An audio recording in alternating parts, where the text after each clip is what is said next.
رہا ہے.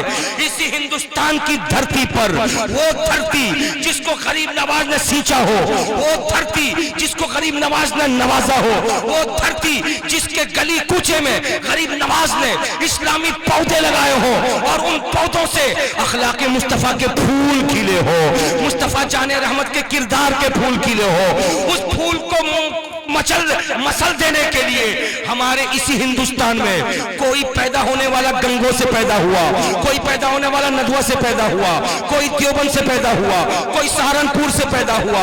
کسی نے تقویت الایمان نام کی کتاب لکھی, کسی نے حفظ الایمان نام کی کتاب لکھی, کسی نے فتاوی رشیدیہ نام کی کتاب لکھی, کسی نے کچھ اور لکھا, اور لکھ کر کے کتابوں میں سرکار غریب نواز کے لائے ہوئے اسلام کے پودے کو مسلنے کی کوشش کیا, اور کہا کہ نبی مر کے مٹی میں مل گئے, اور کہا کہ مصطفیٰ جان رحمت کو دور میں کھڑے ہو کے یا نبی سلام علیکم مت کہو, نبی کا نام سن کر کے انگوٹھا مت چومو. یہ سب باتیں جب آنے لگی تو غریب نواز اپنی قبر میں مچلے اور مچل کر کے اپنے رب کی بارگاہ میں دعا کیا, پروردگار تیرے رسول کی عطا کو لے کر میں ہندوستان میں اسلام کا باغیچہ پھیلایا ہوں, خوشبو پھیل رہی ہے, پھول کھلے ہوئے ہیں, ان پھولوں کو مسل دینے کی کوششیں ہو رہی ہیں. ایسے عالم میں ایسے جانباز سپاہی کو پیدا کر دے جو ان کے خلاف قلم اٹھائے اور اٹھا کر کے لکھے, جس کی لکھی ہوئی باتوں کو سن کر کے باطل پست ہو جائے. غریب نواز دعا کر رہے تھے, کچھوچا کے مخدوم آمین کہہ رہے تھے, دیوا کے وارث آمین کہہ رہے تھے, دلی کے قطب الدین آمین کہہ رہے تھے, محبوب الہی آمین کہہ رہے تھے, سید سالار مسعود غازی آمین کہہ رہے تھے. دعا خواجہ کی ہو رہی تھی, آمین کچھوچا سے جا رہی تھی. دعا اجمیر میں ہو رہی تھی, آمین دیوا سے کہی جا رہی تھی. دعا اجمیر میں ہو رہی تھی, آمین مارہرہ سے جا ہو رہی تھی. دعا اجمیر میں ہو رہی تھی,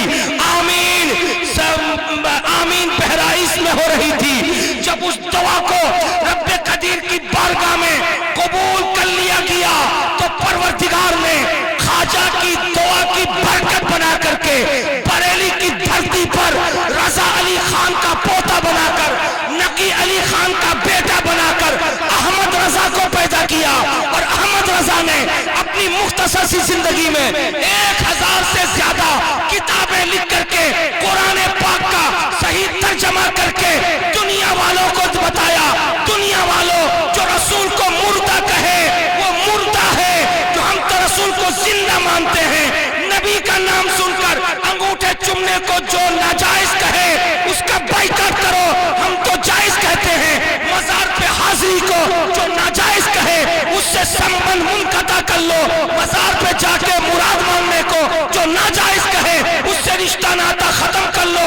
قرآن کی دلیل دیا, حدیث کی دلیل دے کر کے ہمارے سینے میں غریب نواز کا لائے ہوا اسلام جو چمک رہا تھا اس کی حفاظت احمد رضا نے کر دیا.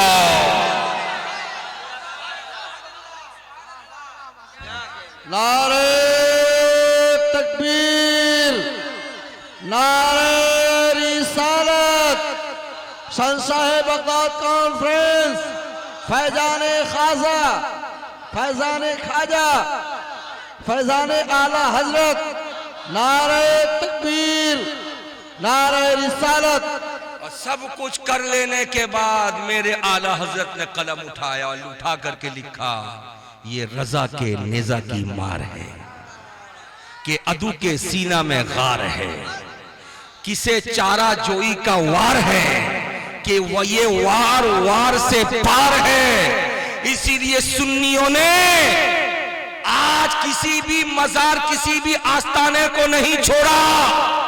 اگر کوئی اشرفی رضوی کے بھی جھگڑا لگائے اس کو پکڑ کے باندھ دو. اگر کوئی حبیبی برکاتی میں تفرقہ پیدا کرے اس کو باندھ دو. اور کون آدان احمد رضا کسی خیر کا نام نہیں ہے. احمد رضا تب پیدا ہوئے ہیں جب دعا اجمیر سے ہوئی ہے اور آمین کچھوچا سے ہوئی ہے. دعا اجمیر سے ہوئی ہے, آمین مارہرہ سے ہوئی ہے, تب احمد رضا پیدا ہوئے. تو ہم غدار نہیں ہیں کہ پہلے والوں کو بھلا دیں, بعد والے کو پکڑ لیں, اور بعد والے کو بھلا دیں, پہلے والے کو پکڑ لیں. اس لیے وہ وفادار وہ ہوتا ہے جو بعد والے کو بھی پکڑے رہتا ہے اور پہلے والے کو بھی پکڑے رہتا ہے. اسی لیے آپ نے خواجہ غریب نواز کے مہینے میں غوث اعظم کے نام کی محفل سجائی. آخری بات کہہ دوں اور اس کے بعد میں تقریر. بولیے چچا بولیے.